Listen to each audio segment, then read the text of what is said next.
M Phil Urdu semester 4 کے عزیز طلباء و طالبات، السلام علیکم۔ اللہ تعالیٰ کے فضل و کرم سے آپ سب خیریت سے ہوں گے، اور یہ موجودہ عہد کی ایک جو وبائی صورت ہے کرونا کی، اللہ تعالیٰ آپ سب کو اس سے اپنے حفظ و امان میں رکھے۔ جیسا کہ آپ کے جانتے ہیں کہ آپ کے فائنل ٹرم کے جو امتحانات ہیں وہ نیکسٹ ویک جو ہونے جا رہے ہیں، اور یہ بھی امید کی جا سکتی ہے کہ آپ کی تیاری جو ہے وہ بھرپور ہوگی، اور ایم ایس کے جو خصوصاً طلباء ہیں جنہوں نے تھیسز نہیں کیا، تو ان کے لیے یہ تدریسی جو کام ہے اس کے حوالے سے یہ آخری جو سمیسٹر ہے، اور ان کی جو کلاس ورک وہ مزید کوئی نہیں ہوگا اور کوئی چیز نہیں ہوگی۔ ان کے بعد جسٹ وہ رزلٹ اناؤنس ہونے کے بعد جو انتظامی جو چیزیں ہیں اس کے بعد وہ آپ اپنی جو ڈگری ہے وہ اس کے اہل ہو جائیں گے، جو ایم ایس ایم فل کے ایکول، یعنی ان کی جو ڈگری جو تسلیم کی جاتی ہے۔ تو بہرحال گزشتہ جو لیکچر ہوا تھا، یہ آج کا ہمارا لیکچر یہ آخری ہے آپ کے فائنل امتحان سے پہلے جو ہے، تو اسی تسلسل کی یہ حوالے سے ہے۔ اس میں ایک تو جو نصاب تقریباً ہم نے مکمل کر لیا، تمام جو نصاب مڈ ٹرم کے بعد ہم نے جو چیزیں پڑھی، امتحان جو ہے اسی میں سے آئے گا۔ اس حوالے سے کوئی پریشان ہونے کی، کوئی جو تذبذب کی، کانفلکٹ کی کوئی صورتحال نہیں۔ دوسری چیز یہ کہ اسائنمنٹ کے حوالے سے میں نے آپ کو 5 جولائی جو ہے وہ لاسٹ ڈیٹ دی تھی سبمٹ کروانے کی، اور اس میں میں دوبارہ یہ کہہ رہا ہوں کہ اگر ایک شخص کی مجھ تک نہیں پہنچی تو وہ جو ہے آج 2-3 دن کے اندر جو ہے آج سے اس کے کمنگ 1 اور 2 ڈیز وہ فوراً سبمٹ کروایا دیں، ورنہ وہ جو ہے 20 نمبر جو ملنے ہیں ان سے، اس سے وہ محروم رہیں گے۔ تو یہ آپ جانتے ہیں سیشنل مارکس جس میں آپ کی اٹینڈنس اور بیہیویئر کے بھی 10 شامل کر کے 30 نمبر بنتے ہیں، پلس جو ہے 20 نمبر آپ کے اسائنمنٹ کے۔ تو آپ کی ذرا سی کوتاہی، سستی اور جو ہے کم فہمی کہوں گا کہ اس کی وجہ سے آپ یعنی اتنا کوئی ورک بھی نہیں، کوئی برڈن نہیں آپ کے اوپر، اتنا ٹائم بھی ملا ہے، تو اگر آپ وہ نہیں بنا سکتے تو ہم کیا کہہ سکتے ہیں آپ کو۔ آپ کے لیے دعا گوئی ہیں، اللہ تعالیٰ آپ کو توفیق عطا فرمائے۔ تو اس کے علاوہ یعنی گزشتہ لیکچر میں ہم نے مرزا محمد رفیع سودا کی جو حیات، اس کے حوالے سے گفتگو کی، ان کی جو نمایاں خدمات تھیں اس کے حوالے سے۔ تو آج ہم بالخصوص جو ہے ان کی شاعری جو ہے اس کے حوالے سے بات کریں گے کہ ایز اے شاعر ان کا کیا مقام ہے، اور شعری اصناف میں انہوں نے کن کن جو اصناف کو جو عزت بخشی، ان میں طبع آزمائی کی۔ تو اس میں سب سے پہلے آپ یہ جان لیں کہ 3 جو میدان ہیں ان میں انہوں نے اپنی جو طبع آزمائی کی، اور شعر و سخن کے جو دیا ہے وہ روشن کیا، اور بالخصوص وہ قصیدہ کے حوالے سے جانے پہچانے گئے۔ ان کا اب بھی جو نام اور رہتی دنیا تک جو نام رہے گا وہ قصیدہ کے حوالے سے نمایاں ہے، کیونکہ قصیدہ ایک جو صنف ہے وہ ان کی جو طبع ہے، ان کا جو میلان ہے، ان کی جو فطرت ہے، ان کی جو روش رہن سہن، اس کے بہت زیادہ یعنی میچ ہوا ہے، اس کے اندر ہم آہنگی پیدا ہوئی، انہوں نے اپنے اس کو مزاج کے مطابق پایا۔ ہر شخص جو ہے وہ اس مزاج کا حامل نہیں ہو سکتا، جس طرح میر تقی میر یا غالب جیسے جو شعراء ہیں، ان کی جو طبیعت جو ذوق ہے وہ اس کے ساتھ جو ہے ہم آہنگ نہیں ہو پایا، اگرچہ انہوں نے بھی کچھ قصائد جو ہیں وہ لکھے۔ بہرحال وہاں سے واضح ظاہر ہوتا ہے، یعنی ایک جس طرح ایک شاعرانہ خوبی کے طور پر انہوں نے لیا اور اس کو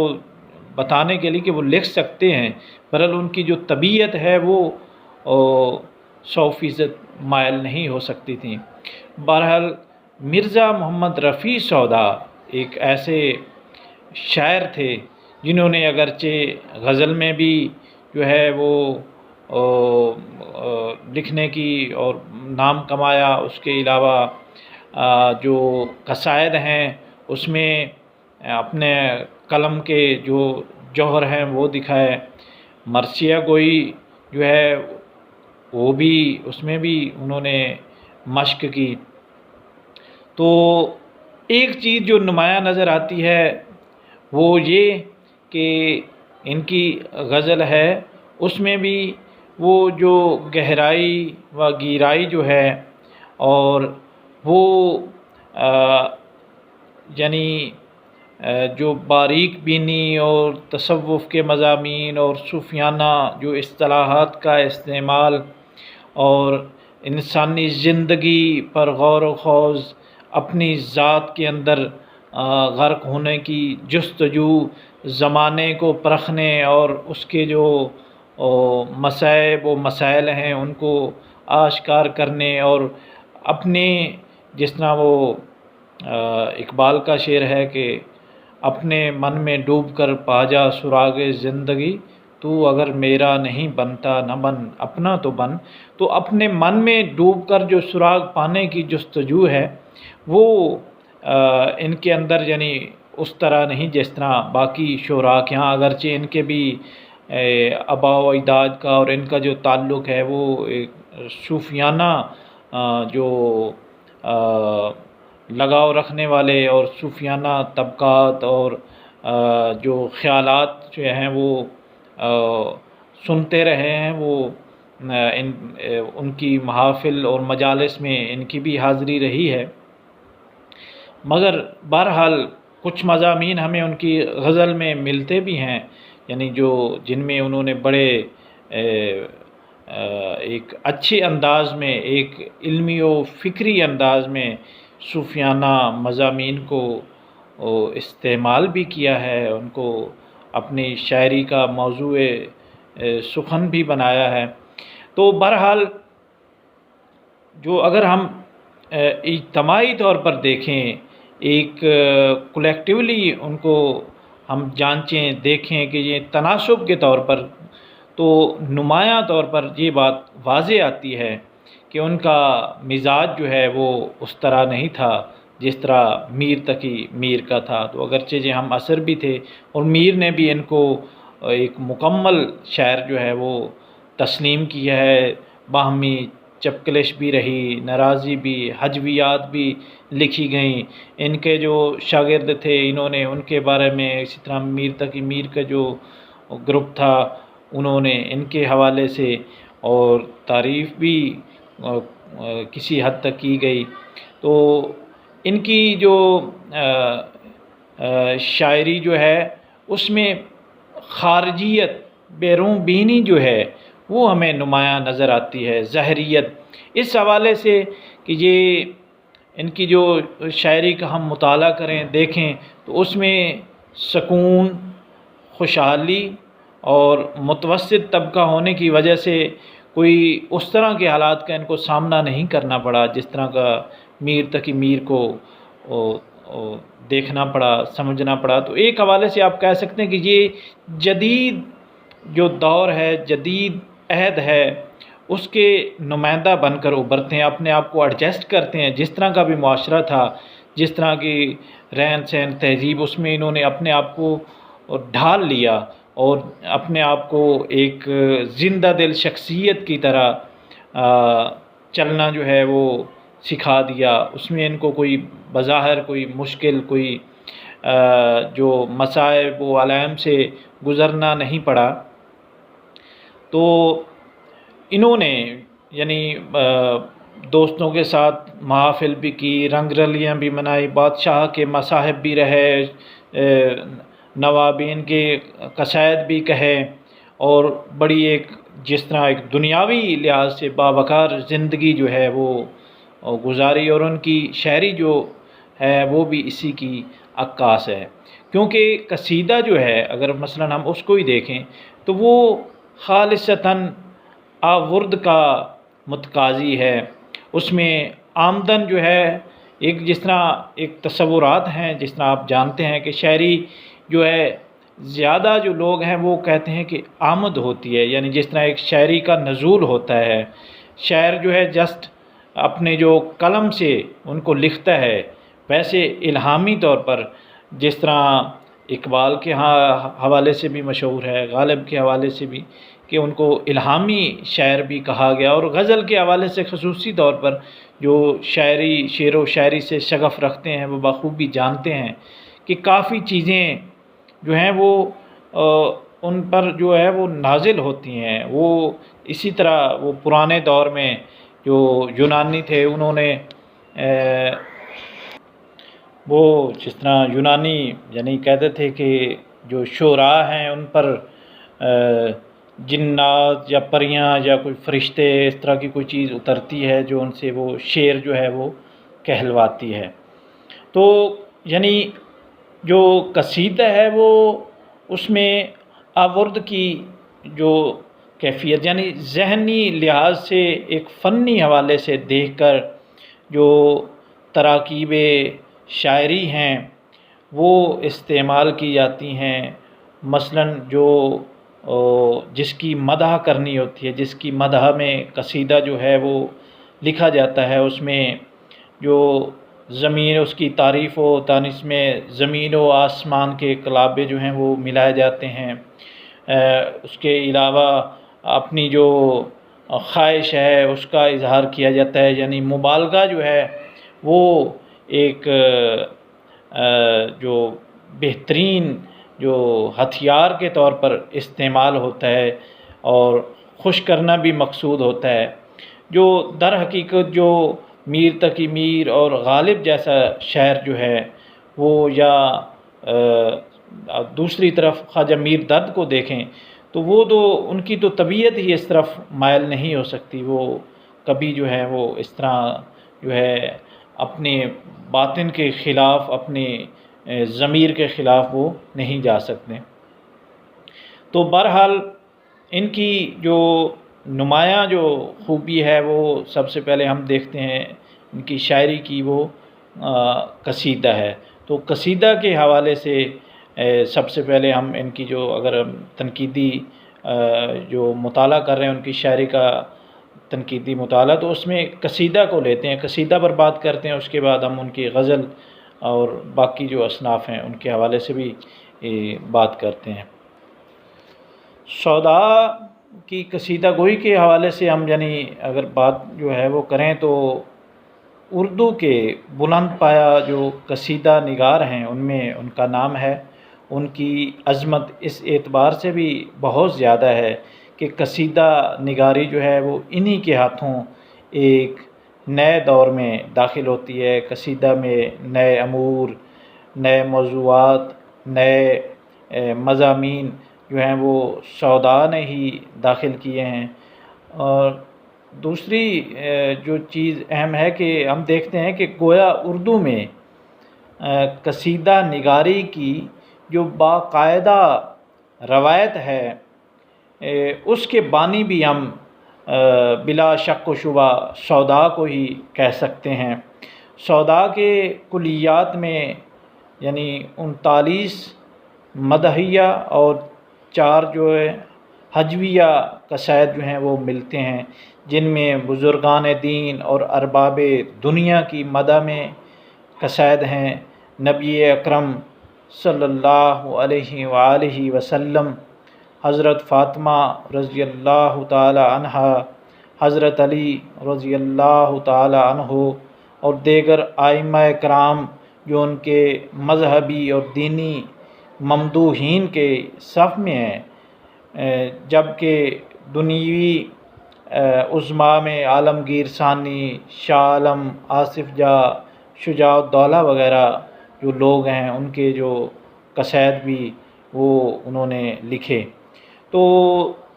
اس سے اگر ہم پہلے دیکھیں تو سودا کی قصیدہ نگاری سے پہلے ہمیں دکنی دور کے آغاز سے قصیدے کا جو وجود ہے وہ اردو شاعری میں ملتا ہے۔ اس کے بعد بہمنی دور میں نظامی، بیدار، مشتاق، لطفی اور عادل شاہی دور میں عبدالقطب رازی، کمال خاں، رستمی، نصرتی، اور قطب شاہی دور میں غواصی، طبعی اور شعرائے جو متاخرین میں بحری، نوری، ضعیفی اور ولی وغیرہ شعراء نے اردو قصیدے کا ابتدائی ڈھانچہ جو ہے وہ تیار کیا تھا۔ جیسا آپ جانتے ہیں قصیدہ زیادہ جو ہے یہ جس طرح ہماری اردو شاعری ساری جو ہے فارسی ادب کے مرہون منت ہے، اور فارسی میں قصیدہ جو ہے ایک بہت بڑی جو صنف کے طور پر سامنے آتا ہے۔ اسی طرح غزل بھی جو ہے تو اسی کے تتبع میں، اسی کی پیروی میں اردو شعراء نے بھی ان تمام اصناف میں طبع آزمائی کی جن میں جو فارسی شاعری کے جید شعراء نے قلم جو ہے وہ اٹھایا ہے۔ تو اس کے بعد ہم دیکھتے ہیں کہ سودا کے جو معاصرین ہیں انہوں نے بھی اس میدان میں قلم اٹھایا، مگر جو فنی بلندی اور پختگی سودا نے قصیدے کو عطا کی ہے وہ انہی کا حصہ ہے، وہ انہی کا خاصہ ہے۔ سودا کے بعد اگر ہم دیکھتے ہیں تو سب سے بڑے جو قصیدہ کو شاعر کے طور پر ہمارے سامنے ذوق جو ہیں وہ سامنے آتے ہیں، مگر ذوق جو ہے ان کے ہاں قصیدے میں قدرت اظہار، تنوع، نیرنگی خیال اور پرشکوک انداز جو ہے وہ نہیں پایا جاتا، جس کی وجہ سے ہم دیکھتے ہیں کہ سودا ان کی نسبت زیادہ بلند پایا شاعر ہیں۔ انہی خصوصیات کی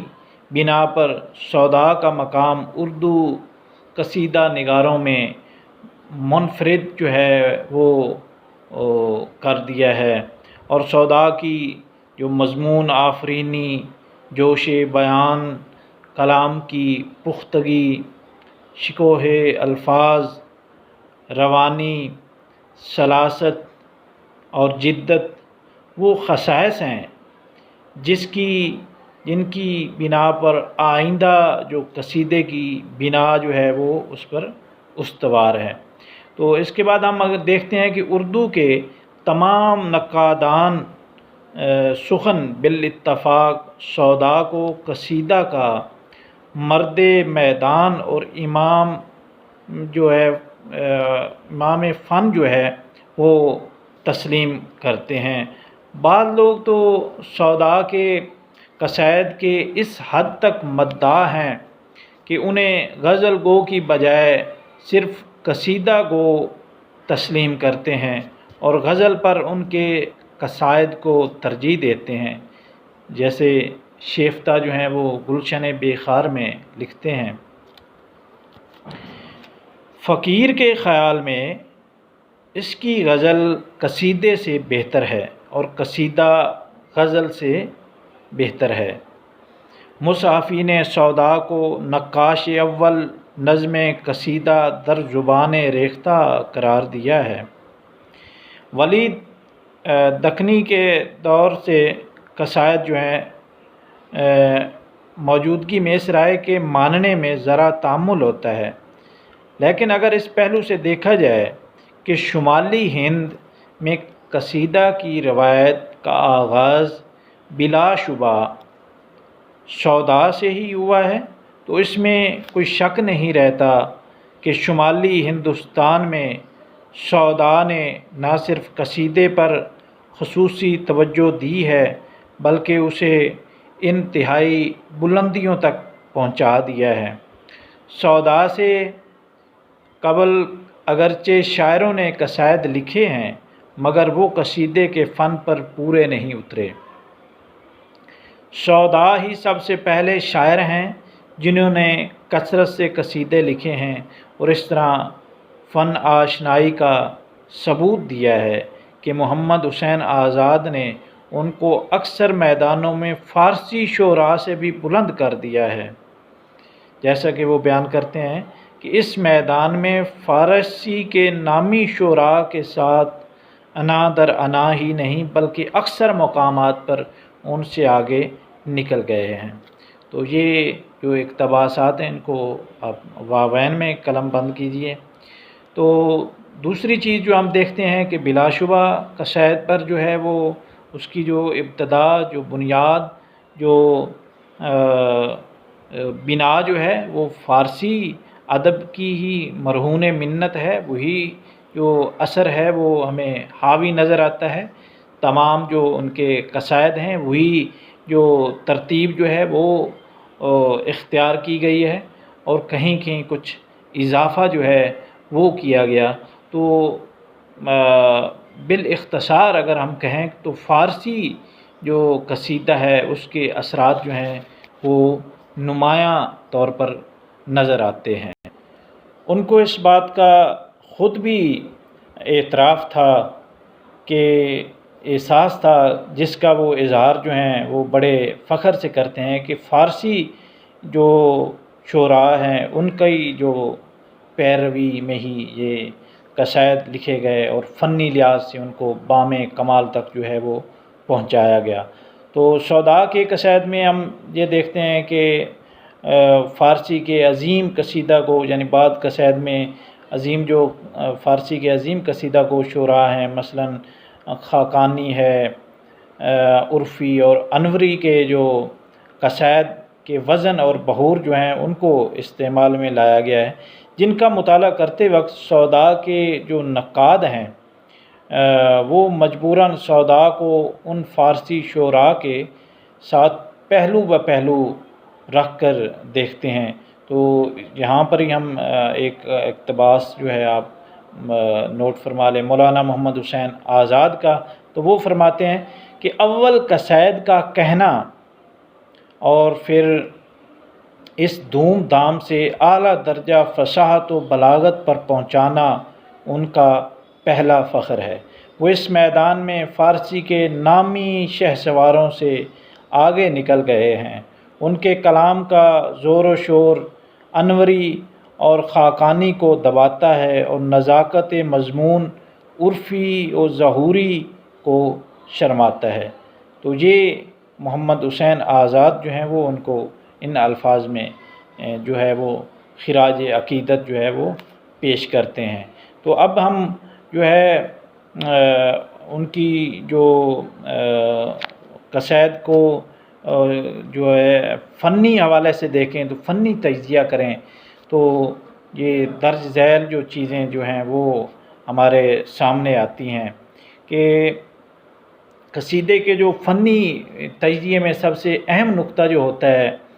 وہ ہے اس کے مطلع کی خوبی و صفائی۔ مطلع پر ہی کسی قصیدے کی فنی خوبیوں اور خامیوں کا انحصار ہے۔ اس لیے ہر استاد شاعر یہ کوشش کرتا ہے کہ قصیدے کا مطلع دلکش اور زوردار ہو، جدت خیال اور جدت بیان سے ایسی ندرت اور شگفتگی پیدا کر دی جائے کہ قاری کی توجہ کو اپنی جانب مبذول کر لے۔ تو سودا اس فن کے ماہر ہیں اور ان کے قصائد اس فن پر پورے اترتے ہیں اور بھرپور تاثر پیدا کر کے قاری کی توجہ کھینچ لیتے ہیں اور اس کو اپنے شہر میں جکڑ لیتے ہیں۔ تو یہ درج ذیل کچھ جو مطالعے ہیں وہ دیکھیں تو ہماری جو یہ دعویٰ ہے اس کی وہ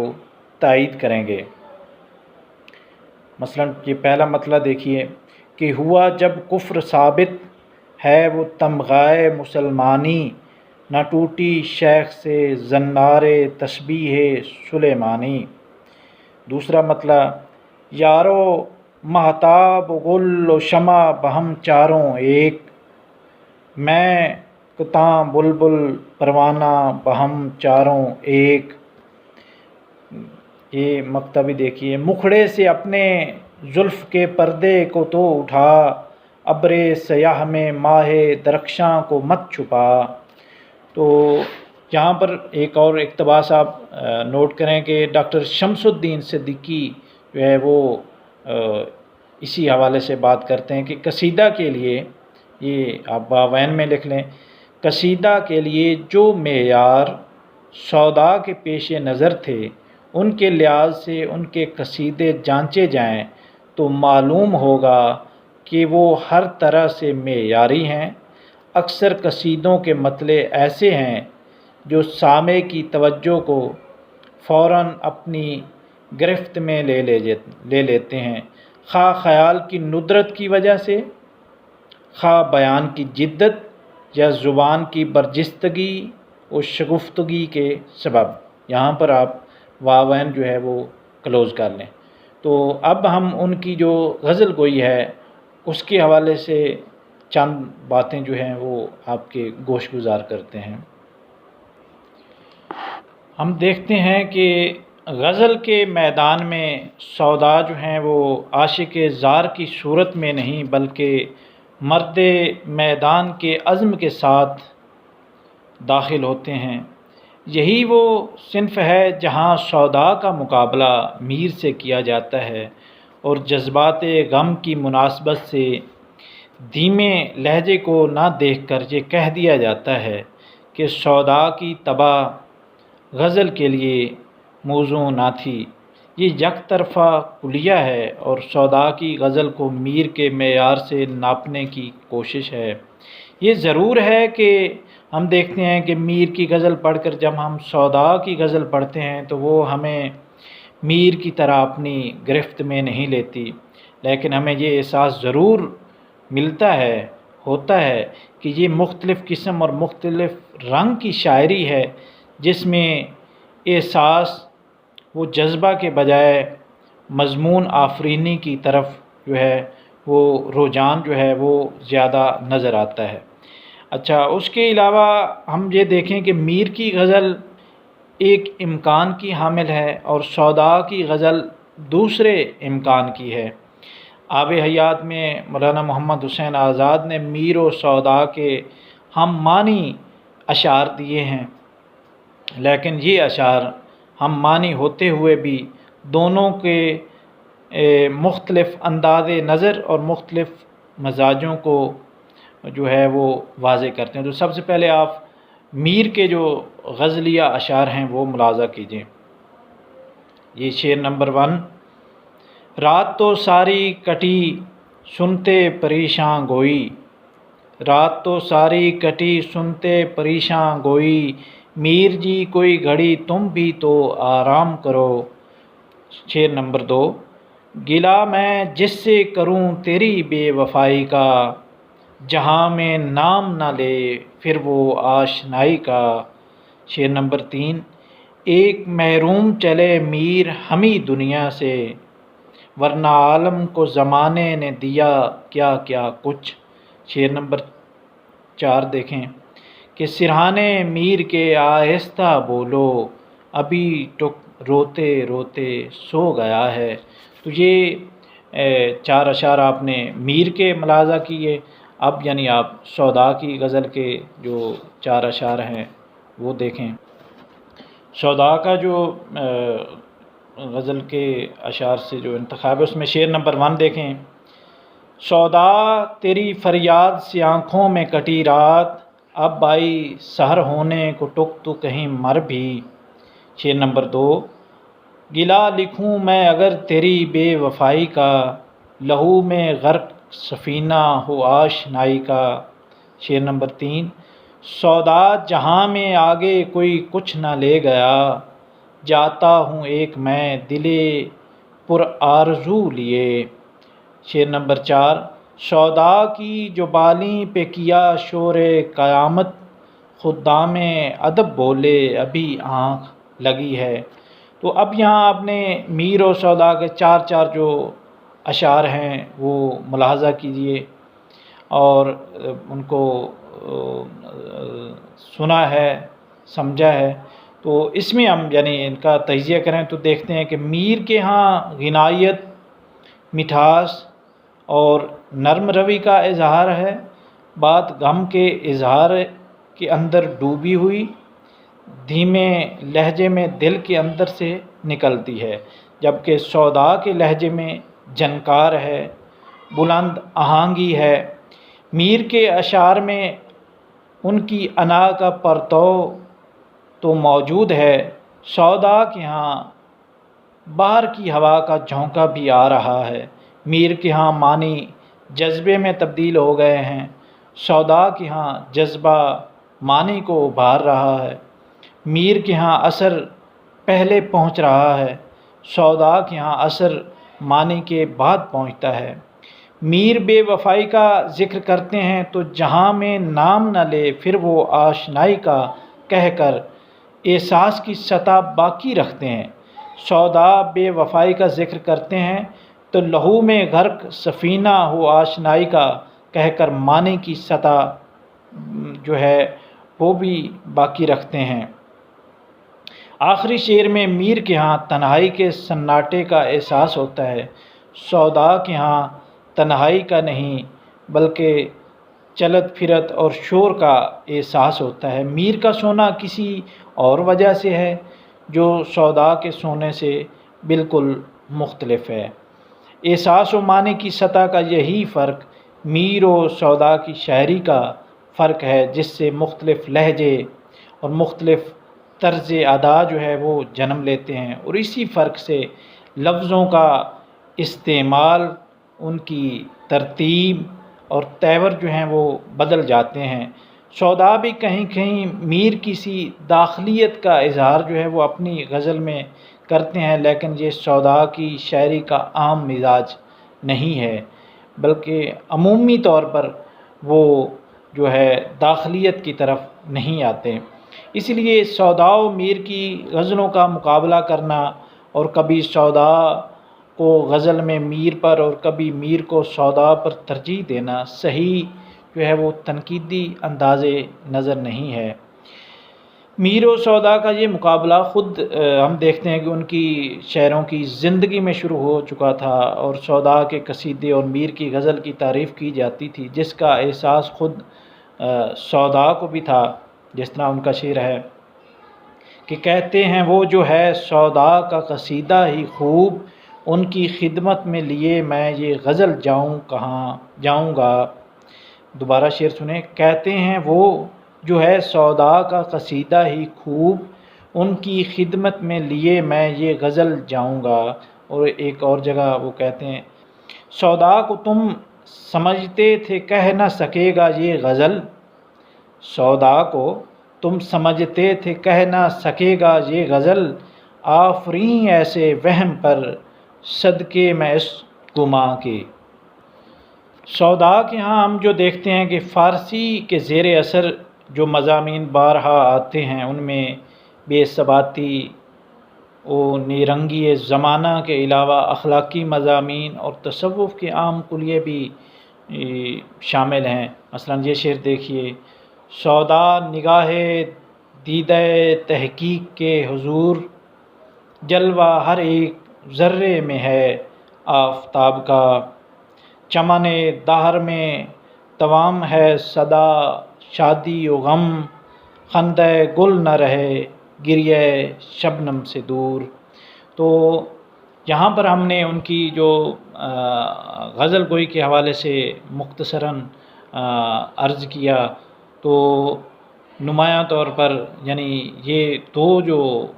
اصناف میں انہوں نے بھرپور قلم آزمائی کی ہے۔ اب ہم کچھ گفتگو ان کی حجویات کے حوالے سے کریں گے۔ تو سودا کی حجویات کو ہم 3 حصوں میں تقسیم کر سکتے ہیں۔ نمبر 1 وہ حجویں جو سودا نے ذاتی اناد یا چشمک کی وجہ سے افراد کے خلاف لکھیں۔ نمبر 2 وہ حجویں جن میں جانوروں مثلاً گھوڑا یا ہاتھی کو بطور علامت ہدف ملامت بنایا گیا۔ نمبر 3 وہ حجویں جن میں حالات زمانہ اور معاشی و معاشرتی و اخلاقی امور کو موضوع سخن جو ہے وہ بنایا گیا ہے۔ تو اس میں ہم دیکھتے ہیں کہ افراد کی حجویات زیادہ تر پست اور رقیق ہیں، جن میں حجو اہلیہ ضاحک، حجو دختر قدرت کشمیری وغیرہ شامل ہیں۔ اس میں سودا نے حریف کو ذلیل و خوار کرنے کے لیے نہایت درجہ فوش باتیں کی ہیں۔ ان حجووں کو پڑھ کر ہم محسوس کرتے ہیں کہ سودا نے یعنی اپنا ایک حوالے سے کہہ سکتے ہیں کہ ذہنی جو توازن ہے وہ یہاں پر کھو دیا ہے۔ اور اب ہم آخر میں ان کی جو زبان کے حوالے سے کچھ گفتگو جو ہے وہ کر کے آپ سے اجازت چاہیں گے کہ سودا نے زبان و بیان سے اردو زبان کو بہت وسعت دی ہے۔ اس کا ایک مزاج اور ایک کردار جو ہے وہ متعین کیا، جس کو